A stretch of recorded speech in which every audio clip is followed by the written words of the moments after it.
Oh, I have a lot of core memories with my mom.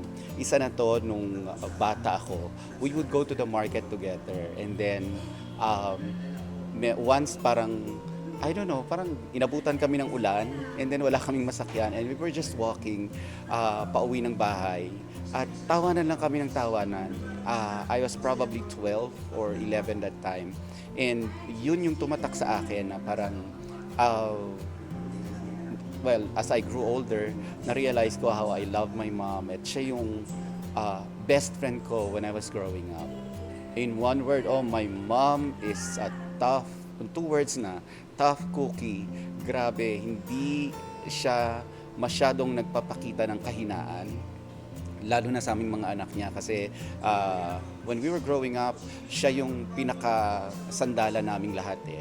Siya yung sandala ng buong pamilya and very very few times ko siyang nakita na yung parang nanghina. In fact, parang mabibilang ko lang yata sa mga kamay ko and yun, she's one tough woman.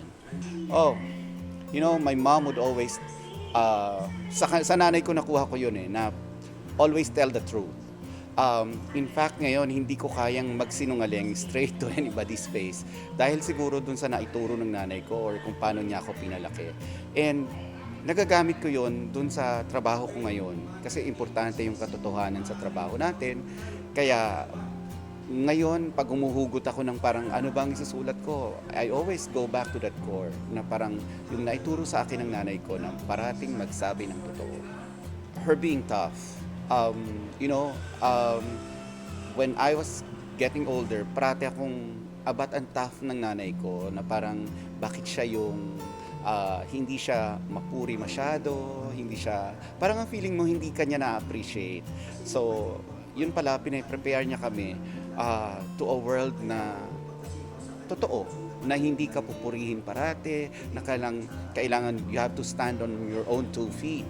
So, yun yung hindi ko na-appreciate nung lumalaki ako. Pero nung tumanda na ako, nung lumaki na ako, nagkaisip, na-realize ko na tama pala yung ginawa niya sa amin, tama yung pagpapalaki niya sa amin, at lahat kami magkakapatid ganoon. Although, hindi ko sinasabing ganun din ako kasi very appreciative kaming magkakapatid sa lahat ng bagay na ginagawa ng mga pamangkin ko, ng mga anak nila, at saka doon sa ibang bata na nakikita namin. Pero, siyempre, different folks, different strokes. Pero I have to give it to my mom. Na-train niya kami ng maganda doon. Oh, that's the one gift. You know, I always go back to the commandment na honor your mother and your father. And parati ko sinasabi yun sa lahat ng gagawin ko. Am I honoring my mom? Am I honoring my parents? Parang ganyan. So, isa siguro yung parati kong iniisip sa bawat endeavor na ginagawa ko, kailangan maging proud sa akin ng nanay ko. And that's my greatest gift. Hindi na kailangan kasi ng nanay ko ng pera. Hindi na kailangan ng nanay ko ng material things. Mas marami siyang pera sa akin. So, ang maibibigay ko na lang sa kanya ngayon ay yung maipagmalaki niya ako.